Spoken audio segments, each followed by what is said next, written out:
Le changement climatique, donc on va en parler dans ce journal à l'occasion de la COP21 avec l'invité de la rédaction.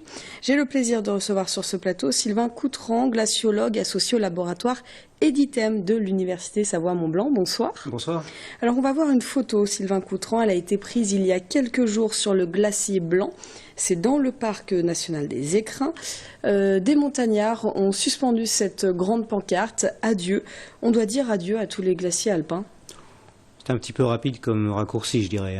Les glaciers alpins vont perdre beaucoup de volume, vont perdre de la longueur, c'est une évidence, on le constate chaque année.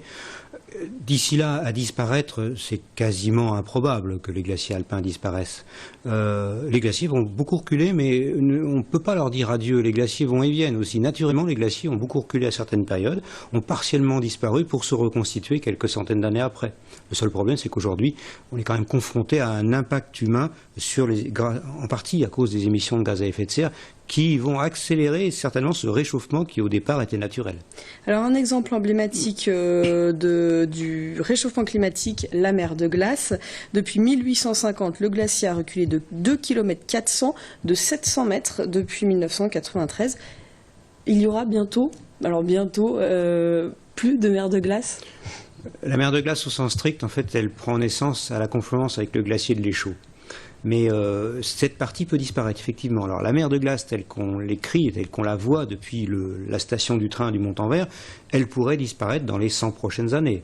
Le glacier, dans les 100 prochaines années, pourrait très bien reculer de 2 à 4 km. La modélisation qui a été réalisée par les membres du laboratoire de glaciologie à Grenoble montre que dans 20 ans, le glacier aura déjà perdu 7 à 800 mètres par rapport à aujourd'hui. Et les projections sur 2040, c'est à peu près 2 km de recul. Qu'est-ce que vous attendez de la COP21 en tant que professionnel? Peu de choses.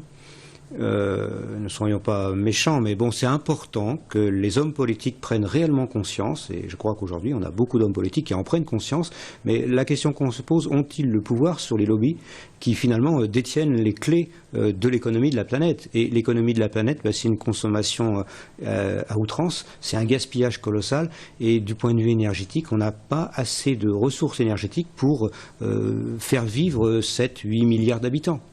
Alors, il y a un autre problème, et c'est rarement évoqué, là, je me permets de l'évoquer ce soir, c'est le problème de la démographie. Autrement dit, est-ce qu'on n'est pas un peu trop nombreux pour ce que la planète pourrait nous apporter? La question est posée.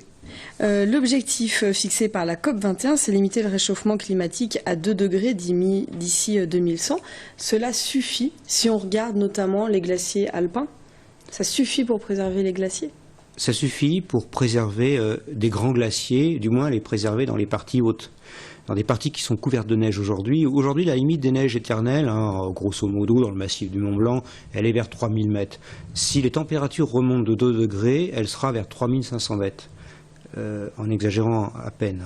Ça veut dire que les glaciers seront découverts de neige jusqu'au col du Midi, départ de la vallée blanche. Alors vous imaginez bien que dans ces conditions-là, toutes les langues glaciaires vont régresser. 2 degrés, c'est vrai que c'est un objectif. Si on part du scénario catastrophe, le scénario extrême du GIEC qui consiste à dire les températures pourraient remonter de 4,5 degrés d'ici 2100, si on est sûr qu'on n'est pas au-delà de 2 degrés, c'est déjà un pas en avant. Il y a des projets autour de la gare du Mont-en-Vert, des projets d'aménagement, notamment d'une nouvelle télécabine pour monter les gens un petit peu plus haut, en fait pour suivre le recul du glacier. Est-ce que ce sont des solutions durables? Ce sont des solutions à court ou moyen terme. À 100 ans, ce n'est pas une solution, bien sûr. Mais sur les 20 prochaines années, pour continuer à creuser une grotte de glace chaque année et montrer ce que c'est qu'une glace. C'est important de montrer? Pour le public, oui. Je crois qu'il y a beaucoup de gens qui viennent au Mont-en-Vert parce que, d'abord, un glacier, on ne sait pas ce que c'est, mais malheureusement, il est noir maintenant. C'est un glacier qui était blanc, qui se transforme en glacier noir. C'est le terme qu'on utilise en glaciologie. Mais quand on va dans le glacier, on voit une belle glace très très bleue, parce que les pierres restent en surface. Et ça intéresse beaucoup, ça interpelle. Et puis pour nous, ça nous permet d'expliquer aux gens la couleur de la glace, les bulles d'air dans la glace. C'est quand même très intéressant. Palper la glace, la toucher. Votre métier est voué à disparaître? Dans les 2000 ans qui viennent, peut-être, mais En ce qui me concerne, au cours de ma vie, non, je ne m'inquiète pas beaucoup. Parce que quand les glaciers reculent, on découvre plein de choses. On découvre des choses qui peuvent nous raconter aussi que les glaciers ont été plus courts qu'aujourd'hui, il y a 2000 ans et il y a 4000 ans. On trouve des bois. J'ai un collègue du laboratoire de l'Université de Savoie qui a découvert beaucoup de troncs d'arbres. Il a fait sa thèse là-dessus, et aussi bien en Suisse qu'en France. À proximité des glaciers, on trouve des troncs d'arbres qui sont dans les dépôts abandonnés par le glacier, dans les cailloux, dans les sables, ce qu'on appelle de la moraine tout simplement. Et les troncs datés nous montrent qu'on a à peu près 7 à 8 épisodes depuis 10 000 ans pendant lesquels les glaciers étaient plus en retrait qu'aujourd'hui. Donc ça permet vraiment d'étudier les allées et venues, les va-et-vient des langues glaciaires depuis 10 000 ans. Merci beaucoup, Sylvain Coutran. Merci.